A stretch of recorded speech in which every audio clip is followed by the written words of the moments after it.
성도들이 교회를 다니고 어느 정도 시간이 지나면 이제 성경을 읽기 시작하죠. 그게 이제 교회를 처음 다닌 이후에 성경을 제대로 읽기 시작하는 그 기간이 사람마다 다릅니다. 여러분들은 믿음을 갖고 난 후에 언제 제대로 성경을 읽으셨나요? 그러니까 그 기간이 좀 많이 걸리시는 분이 있어요. 교회를 한 10년 다닌 후에 이제 성경을 읽으시는 분도 있고, 교회를 나가자마자 또 성경을 보시는 분들도 있고, 교회를 지금 거의 평생 다녔는데 아직 성경을 읽는 거를 시작 안 하신 분도 계시고 다양합니다. 그런데 우리가 비로소 주일날 예배를 참석하고 교회 여러 가지 일을 하는 것이 아니고 조용히 성경을 읽으면서 그 성경의 내용을 알아가면서 그 하나님의 구원의 역사를 알아가는 그 기쁨이 있습니다. 그런데 성경을 읽으면 꼭 그런 기쁨이 있는 것뿐만 아니라 반면에 여러 가지 의문이 생깁니다. 굉장히 질문이 생기고 이건 뭐지? 이건 왜 이랬을까? 하나님이 이렇게 왜 하셨을까? 막 질문이 생깁니다. 여러분, 그건 너무나 당연한 거예요. 그런 의문이 없는 게 문제죠. 안 읽으니까. 근데 어쨌든 성경의 그 성도들이 그렇게 성경을 읽다 보면 초창기에 대부분 가지는 제 첫 번째 질문이 바로 뭐냐면 왜 선악과를 만드셨을까 하는 질문을 다 합니다. 아니, 하나님께서 하와가 그 뱀에게 유혹을 받고 그 선악과 따먹을 거 분명히 다 아셨을 텐데 왜 선악과를 만드셨을까? 여러분, 이런 질문을 많이 해요. 근데 이런 질문은 죄송하지만 신앙적으로 보면 약간 그 유치원 수준이라고 보시면 되는데 사실은 이 질문을 끊임없이 많이들 하고 있습니다. 제가 창세기 설명할 때 이 부분은 사실 너무나 여러 번 설명을 자세히 드렸기 때문에 제가 여기에 대한 답을 드리려고 하는 것이 아니라 왜 하나님이 하와가 선악과를 따먹을 줄 알면서 그 에덴 동산 중앙에 선악과를 세우셨을까에 대한 질문을 갖고 거기에 질문을 하는 그 질문에 대해서 제가 말씀을 드리고 있는데 놀라운 사실은 많은 성도분들이 이 질문 자체가 얼마나 모순이라는 것을 아는 분들은 그리 많지 않아요. 이 질문을 하는 사람들은 많은데 그 질문 자체가 얼마나 모순인지를 아는 분들은 거의 없어요. 여러분, 딸을 키우시는 분들은 모르겠어요. 저희 집만 그런지 딸이 좀 크니까 그 엄마랑 많이 싸웁니다. 싸우는데 그렇게 티격태격 싸우는 게 아니라 좀 약간 좀 과하게 싸워요. 시끄러워요. 그래서 처음에 둘 다 정신병원에 보내야 되나 할 정도로 그렇게 싸우더라고요. 그게 이상한 거라고 생각했는데 많은 집들이 그렇다는 걸 나중에 알았습니다. 한 번은 몇 년 전에 아주 심하게 그 모녀가 싸움을 하고 나서 이제 딸이 자기 나름대로 이제 막 분이 풀리지 않아가지고 저한테 막 다가와서 아빠는 어쩌자고 저런 여자랑 결혼했어 나를 이렇게 힘들게 해 하면서 저한테 막 흥분해가지고 저한테 얘기하는 거예요. 저도 그 얘기를 듣고 저도 모르게 웃음이 나왔어요. 여러분 다 아시겠지만 이 딸이 저한테 하는 이 질문이 얼마나 모순인지 아시겠죠? 자식이 부모를 부정할 수 없습니다. 왜요? 자기 자신의 존재를 부정하는 거니까.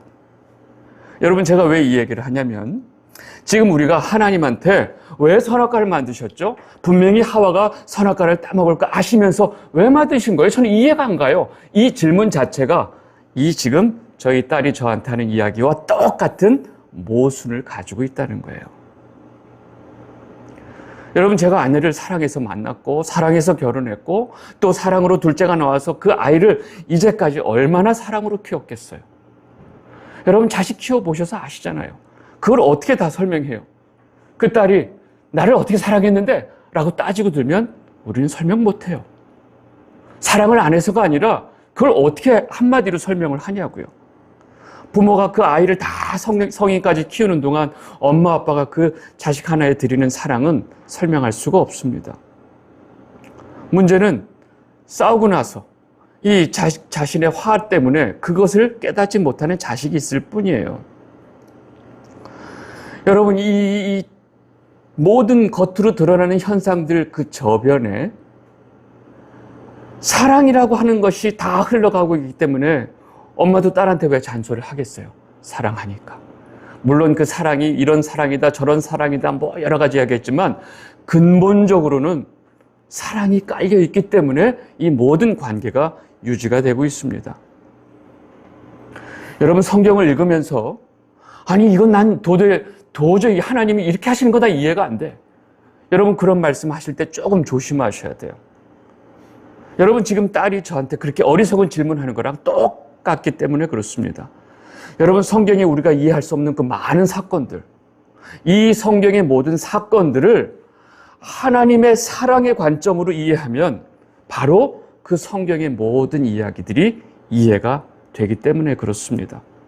그리고 성경에 나오는 그 많은 사건들을 아직까지 여러분들이 그 하나님의 사랑의 관점에서 이해하지 못했다면 아직 여러분들은 그 성경의 핵심 진리를 깨닫지 못했다라고 생각하시면 됩니다. 여러분, 사도 요한은 이 성경을 전체, 이 복음과 성경을 이해하는 가장 마스터 키가 바로 하나님의 사랑이라는 것을 깨달았어요.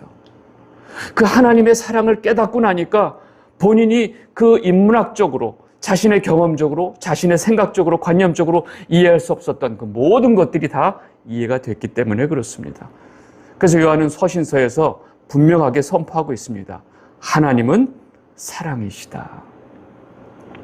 사랑이 이 모든 복음을, 하나님이 우리에게 허락하신 그 모든 구속에 관한 복음을 이해하는 마스터 키라고 얘기하고 있습니다. 그리고 그 하나님의 사랑이 우리에게 나타난 바 되신 분이 바로 예수 그리스도이시다라고 선포를 하고 있습니다. 여러분, 이 말씀은 사실은 너무 중요하고 사실은 이 말씀은 볼 때마다 너무너무나 좋아요. 안 읽고 갈 수가 없어서 요한일서 4장 7절에서 10절 말씀을 좀 같이 한번 보겠습니다. 제가 천천히 읽겠습니다. 사랑하는 자들아, 우리가 서로 사랑하자. 사랑은 하나님께 속한 것이니 사랑하는 자마다 하나님으로부터 나서 하나님을 알고 사랑하지 아니하는 자는 하나님을 알지 못하나니 이는 하나님은 사랑이심이라.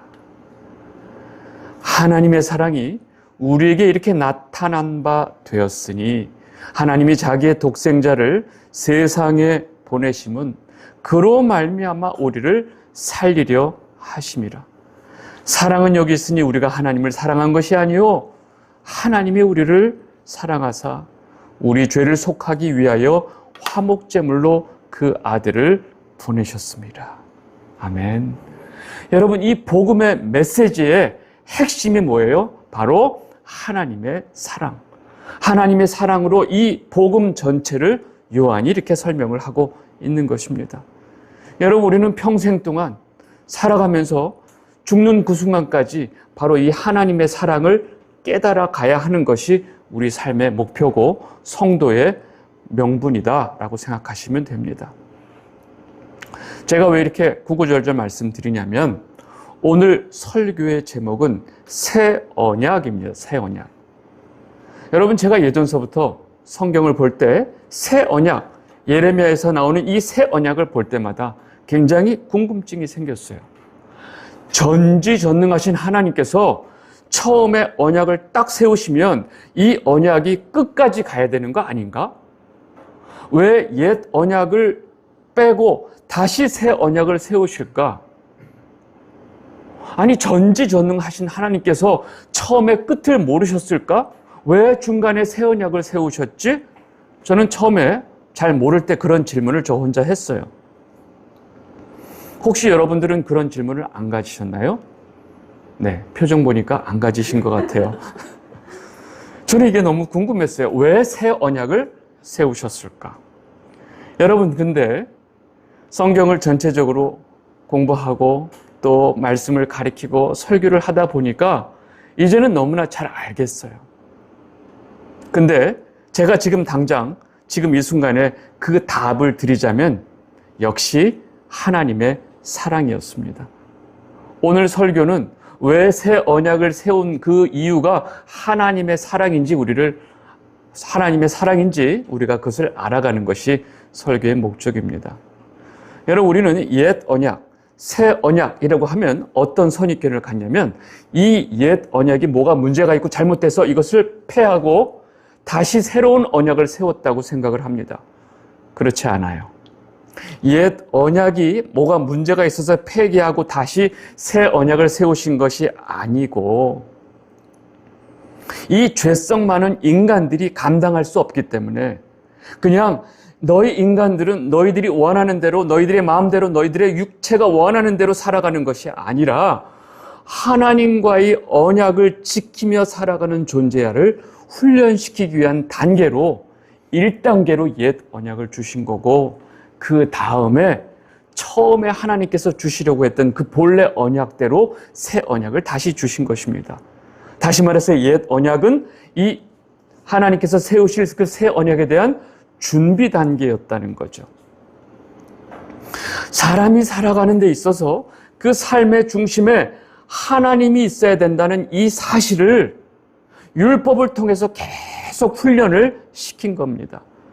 너무나 동물같이 살아가는 인간들이기 때문에 처음서부터 새 언약을 감당할 수가 없어요.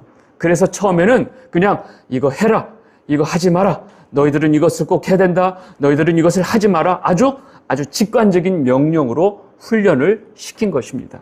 그게 바로 율법이고 그것이 바로 옛 언약이에요. 그리고 그 다음 단계로 하나님 중심으로 우리가 살아가야 된다는 것을 훈련시킨 다음에 단순히 행동의 규범이 아니고 삶의 중심에 우리가 하나님과 동행하면서 살 수 있도록 진정한 새 언약을 주신 거죠. 그냥 두루마리에 써있는 그 말씀대로 우리가 살고 또 그 말씀대로 안 살면 하나님이 심판하시고 벌 주시고 이런 단순의 어떤 사고 이 수준이 아니고 그 마음에 성령을 통해서 하나님의 법을 주시는 것입니다. 여러분, 아이들이 어릴 때는 이거 하지 마, 이거 해, 이거 하면 안 돼, 혼나, 가르쳐 주죠. 근데 어느 정도 아이가 자라고 성숙하면 아이가 알아서 이거는 엄마가 싫어하는 거지, 이건 이렇게 하면 아빠한테 혼나는 거지, 그리고 엄마가 뭘 원하실까를 생각할 수 있는 단계가 있죠. 물론 나이를 먹어도 그걸 생각 못하는 자식이 있어요. 그 단계가 되면 또 다른 그 다음 수준의 영적인 그런 법이 필요한 겁니다. 그것이 바로 생명과 성령의 법을 우리에게 주신 것이고 이것이 바로 새 언약이죠. 무엇보다 옛 언약의 가장 큰 목적은 우리가 단순히 율법을 지켜서 구원받을 수 없는 그 인간의 불가능한 영적 현실을 깨닫게 해주기 위해서입니다. 그리고 우리가 온전히 예수 그리스도를 믿는 믿음으로만 구원받을 수 있는 것이 왜 우리에게 제일 중요한지를 깨닫기 위한 하나의 전초 준비 단계다라는 것이죠. 그리고 본래의 하나님께서 원하신 것이 새 언약으로 우리에게 주어진 것입니다. 그런데 여기서 중요한 게 있습니다. 구약과 신약을 연결하는 이 끈이 바로 뭐냐면 언약입니다. 옛 언약도 그렇고 새 언약도 그렇고 계속 지속적으로 우리에게 알려주는 중요한 사실은 하나님과 우리의 관계의 연결고리가 바로 뭐냐면 이 언약이라는 것입니다. 우리는 하나님과의 무슨 관계예요? 언약 관계예요. 나는 너희의 하나님이 되고 너희는 나의 백성이 될 것이다 라는 이 언약이 있기 때문에 우리가 하나님과의 관계가 있는 겁니다. 이 언약이 없다면 우리는 하나님과 그 어떤 관계를 맺을 수가 없습니다. 여러분, 이 언약을 중심으로 구약서부터 신약 전체를 바라보는 이 관점을 가지고 우리가 성경을 이해하기 때문에 이 중심을 가지고 언약신학이란 표현을 쓴다고 제가 전에 말씀드렸어요. 그래서 하나님과 우리 성도들 사이에 이 언약의 끈이 구약이나 신약이나 똑같이 지속적으로 언약으로 연결되어 있다는 것, 이것을 끊임없이 알려주신 거죠. 여러분, 부부관계는 엄밀히 말하면 남남이죠. 그런데 부부관계가 지속적으로 유지될 수 있는 이 관계가 뭐예요? 언약 관계입니다. 똑같아요. 그리고 이 언약 안에 뭐가 있어요? 사랑이 있죠. 네. 여러분, 언약과 사랑의 관계가 어떻게 연결되는지 이해하셔야 됩니다. 그래서 이 언약 속에 하나님의 사랑이 있다는 사실을 요한이 깨달은 거죠. 제가 단 말씀드리는 이 옛 언약은 한마디로 준비 단계, 첫 단계 언약이고 새 언약은 그 다음 단계 언약이다라는 것을 지금 설명드리고 있습니다. 그래서 히브리서 오늘 보게 될 말씀 보면 더 좋은 언약, 더 좋은 약속이라고 표현하고 있습니다. 이해되시죠? 첫 언약을 무시하는 것이 아니라 먼저 좋은 언약이 있었는데 지금 예수 그리스도는 더 좋은 언약에 보증되신다라고 설명하고 있는 거죠. 제가 이 옛 언약에 대해서 무슨 심각한 문제가 있어서 하나님께서 폐기하신 것이 아니고 새 언약으로 이 옛 언약을 완성하신 것이다 라고 지금 설명드리고 있습니다. 이해하셨죠? 그리고 이 두 언약 모두 우리와 하나님의 관계가 바로 이 언약의 관계라는 사실을 우리에게 지속적으로 말해주고 있다라고 지금 설명을 드리고 있습니다. 여러분, 이 정도 새 언약에 대한 이해가 있으면 오늘 우리가 보게 될 이 히브리서 8장을 제가 좀 설명하기가 쉽습니다. 이 새 언약에 대한 설명을 잘 이해하시고 우리 이제 8장의 내용을 보겠습니다. 히브리서 8장은 지난 시간에 이어서 그 아론의 반차를 따르는 그 기존의 사람 대제사장과는 달리 예수 그리스도, 즉 멜기세덱의 반차를 따르는 예수 그리스도의 그 제사장의 역할을 다룰 때 근무지가 다르다는 거예요. 기존의 대제사장은 이 땅에 있는 성소에서 일을 했지만 우리의 영원한 대제사장이신 예수 그리스도는 이 땅에 있는 장막이 아니고 하늘에 있는 장막에서 일을 하시는 분이다. 이 얘기를 하고 있습니다. 오늘 히브리서 8장 1절 2절 말씀을 좀 보겠습니다. 지금 우리가 하는 말의 요점은 이러한 이렇게 대단하신 대제사장이 우리에게 있다는 것이라. 그는 하늘에서 지극히 크신 이의 보좌 우편에 앉으셨으며 성소와 참 장막에서 섬기는 이시라. 이 장막은 주께서 세우신 것이요 사람이 세운 것이 아니니라. 여러분 지금 무슨 말 하고 있죠?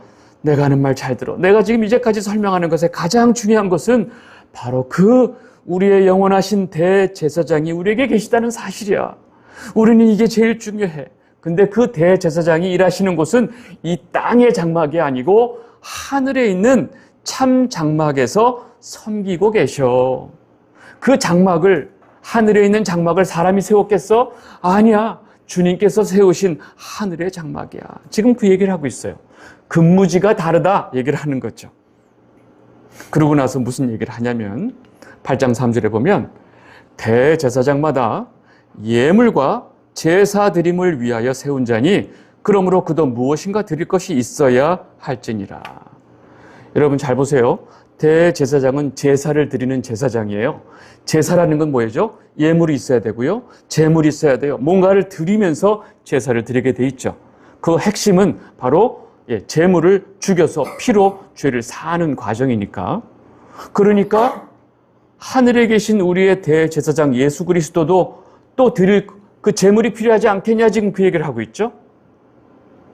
그런데 이 땅에 있는 제사장들은 동물을 제물로 해서 드렸지만 예수 그리스도가 드린 제사는 무엇이 제물이었는지 아시죠? 바로 자기 자신. 예수 그리스도는 지속적으로 끊임없이 계속 제사를 드리시는 분이 아니고 자기 자신을 제물로 단 한 번의 제사로 우리의 모든 죄를 사해 주신 분이에요. 그러니까 주님께서도 자기 자신을 제물로 드리신 분이다. 지금 3절이 그 얘기를 하고 있습니다. 이어서 4절을 보면 예수께서 만일 땅에 계셨더라면 제사장이 되지 아니하셨을 것이니 이는 율법을 따라 예물을 드리는 제사장이 있음이라. 지금 이 말씀의 핵심은 예수 그리스도가 일하시는 곳은 이 땅의 장막이 아니고 하늘의 장막에서 일하시는 분이다. 기존의 아론의 반차를 따르는 제사장들은 이 땅의 장막에서 일하고 있기 때문이다. 여러분 예수님께서 붙잡혀서 빌라도에게 신문을 받을 때 빌라도가 뭐라고 그랬죠? 다 얘기를 들어보니까 네가 왕이라고 하던데 내가 왕이냐? 라고 물어보죠. 예수님이 뭐라고 그랬죠? 맞다. 나는 왕이다. 그러나 내 나라는 이 땅에 속해 있지 않다. 내 나라는 이 땅에 있지 않다라는 말씀을 하시는 장면을 여러분들 다 기억하실 것입니다.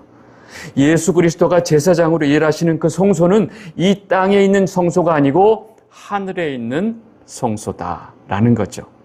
여러분 여기까지 얘기하고 나서 이제 아주 중요한 얘기를 합니다. 바로 뭐냐면 그렇다면 이 땅에 있는 성막, 장막, 또 그 땅에 있는 성막에서 일하던 모든 대제사장들과 지금 하늘에 있는 장막에서 일하고 계신 예수 그리스도를 비교하고 있는데 이 땅에 있는 그동안 유대인들이 알고 있었던 모든 성소, 성막, 장막은 하늘에 있는 장막을 카피한 거다. 뭐예요? 모형이다 라는 얘기를 합니다. 원형은 하늘에 있고 이것을 카피해서 본따서 만들어 놓은 것이 이 땅의 장막이다 이야기를 하고 있습니다. 히브리서 8장 5절 보시면 그들이 섬기는 것은 하늘에 있는 것의 모형과 그림자라. 모세가 장막을 지으려 할 때에 지시하심을 얻은 것 같으니 이르시되 삼가 모든 것을 산에서 내게 보이던 본을 따라 지으라 하셨느니라. 여러분 지금 이 땅에 있는 모든 성막, 성소, 장막 이것은 모세가 하나님한테 모든 정보를 얻고 디자인 어떻게 재료를 어떻게 할 거고 어떻게 몇 길이로 어떻게 할 것인지 다 그걸 다 얻어서 시키는 대로 이 땅에 만든 거예요.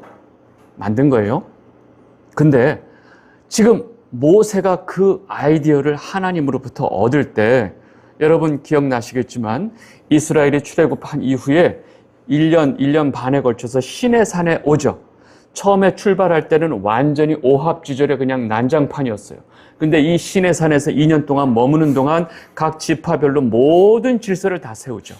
그리고 성막을 어떻게 세우고 지파별로 누가 뭘 하고 질서를 쫙 세워주시고 이 시내산을 떠날 때는 벌써 행군의 순서까지 지파별로 다 세워진 상태로 시내산을 떠나죠. 그 시내산에서 하나님이 이 이스라엘 백성들을 질서를 세우실 때 하나님이 모세를 불러요. 시내산 끝에서. 그러고 나서 산에 올라가서 40주야를 모세가 올라갔다 내려옵니다. 그 40일 동안 안 내려오니까 다들 밑에 사람들이 모세가 죽은 줄 알고 금송아지 세우고 난리 떠는 장면 기억나시죠? 여러분 이때 모세가 40주야를 산에 구름 안으로 들어가서 안 내려와요. 출애굽기 24장 18절에 이 장면이 나오는데 모세는 구름 속으로 들어가서 산 위에 올라갔으며 모세가 40일 40야를 산에 있으니라. 여러분 이때 하나님이 여러 가지를 다 설명을 해 주시는데 사실은 40주야를 구름 안에 산에 있었던 것이 아니고 하늘에 있었던 거예요. 그래서 그때 모세에게 이 하늘의 장막을 다 보여주신 거예요. 봤어?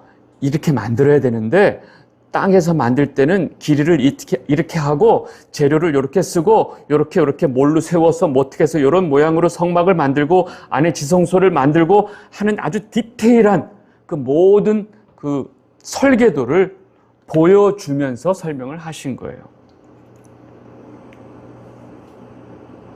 그래서 출애굽기에 보면 하나님께서 모세에게 마지막 뭐라고 얘기하냐면 너는 삼가 이 산에서 내게 보인 양식대로 모양대로 내려가서 그렇게 만들어 그랬죠.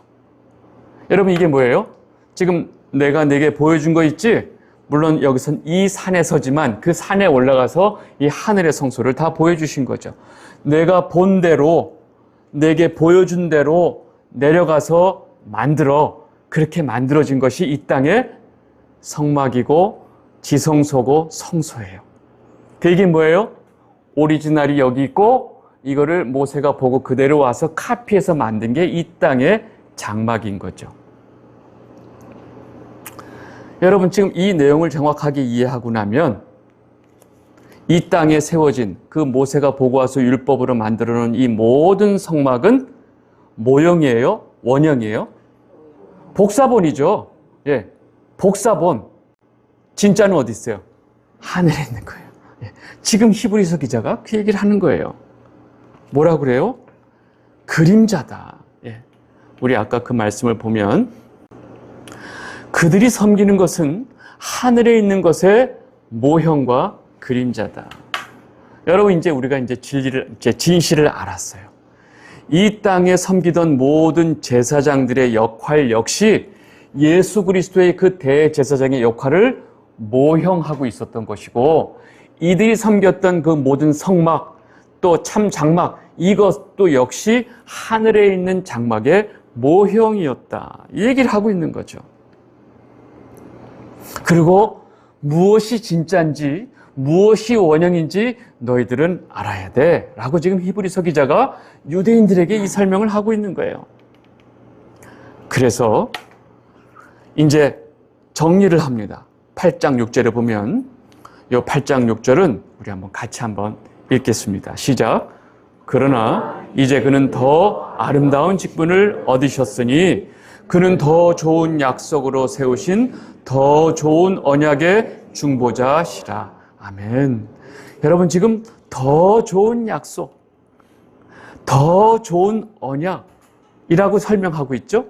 이것이 바로 옛 언약보다 이제 더 업그레이드된, 더 완성된 언약을 얘기하고 있고, 이것이 바로 새 언약이죠. 그리고 그 새 언약의 중심에 예수 그리스도가 있기 때문에 예수 그리스도가 그 더 좋은 언약의 중보자가 되신다.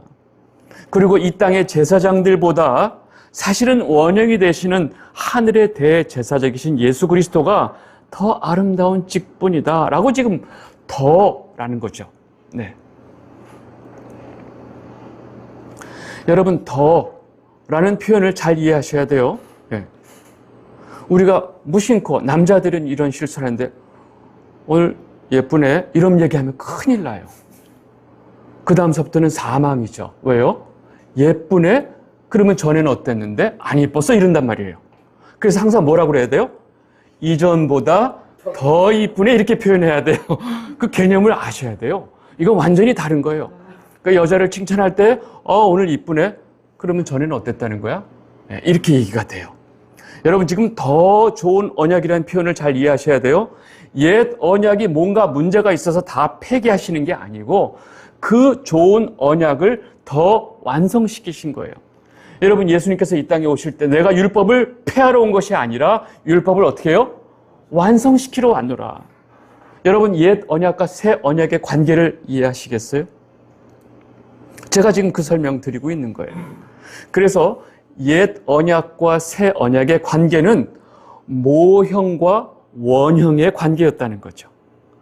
원형을 감당을 못하니까 모형을 통해서 알려주고 익숙하게 하고 나서 그 다음에 원형을 보여주는 거죠. 옛 언약을 통해서 이 하나님의 구원의 모든 방법과 계획을 사람들이 이해하도록 준비시키고 이제 준비가 됐을 때 이제 새 언약, 즉 원형이 되시는 예수 그리스도를 통해서 새 언약을 세워주신 거죠.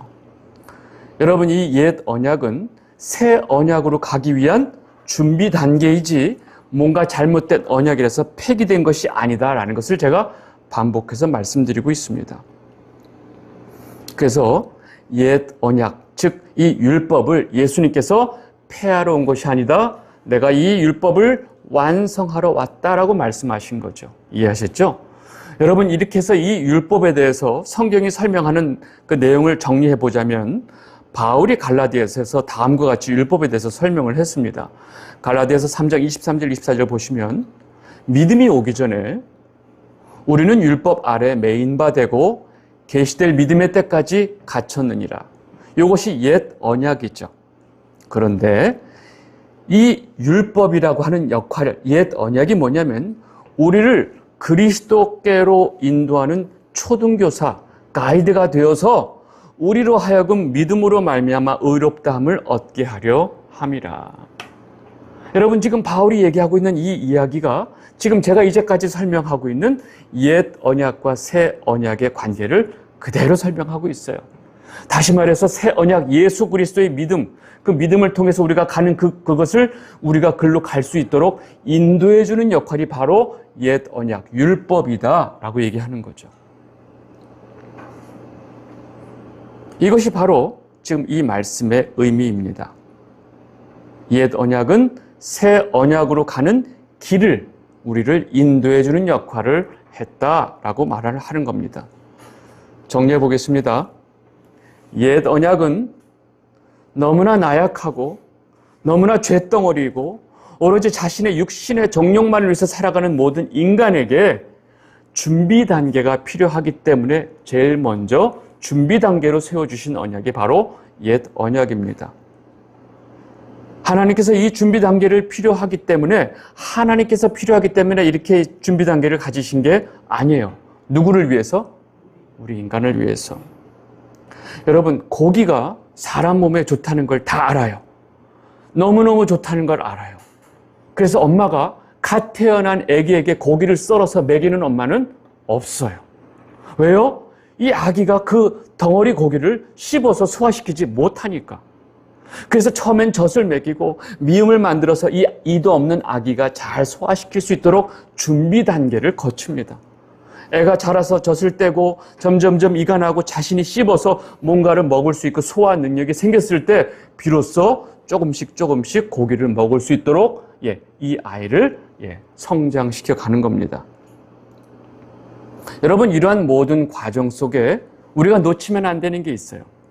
처음에 그 갓난아기한테 엄마가 고기를 안 줬다고 그래서 저 엄마는 저 애를 사랑하지 않나? 우리가 이런 질문을 하는 게 얼마나 어리석을까요? 우리는 하나님한테 제가 왜 처음서부터 새 언약을 주시지? 왜 옛 언약을 없애고 새 언약을 세울까 하는 제 질문이 바로 이런 질문과 똑같았다는 거예요. 그러면 그 엄마가 그 아기가 준비될 때까지 미리 준비를 시키고 이 아이가 자랄 동안 인내로 계속 이 아이가 잘 자랄 수 있도록 다른 것을 먹이면서 성장했을 때 비로소 고기를 먹이는 것처럼 이 옛 언약을 통해서 이 나약한 이 죄덩어리 인간이 조금씩 준비 단계가 된 다음에 하나님께서 비로소 새 언약을 주시는 이 과정 속에 우리가 놓치지 말아야 될 것이 있습니다. 바로 뭘까요? 우리에 대한 하나님의 사랑이라는 거예요. 우리에 대한 하나님의 배려라는 거예요. 여러분, 제가 아까 왜 새 언약을 세우셨을까? 정답, 하나님의 사랑이라고 제가 말씀드렸죠. 성경에 이해할 수 없는 이 사건들, 그 이해하는 키가 바로 하나님의 사랑이라고 말씀을 드렸어요. 저는 그냥 정답만 얘기하면 끝나면 딱 좋겠어요. 근데 이 과정을 이해 못하면 이게 왜 하나님의 사랑하고 연결이 돼? 몰라요.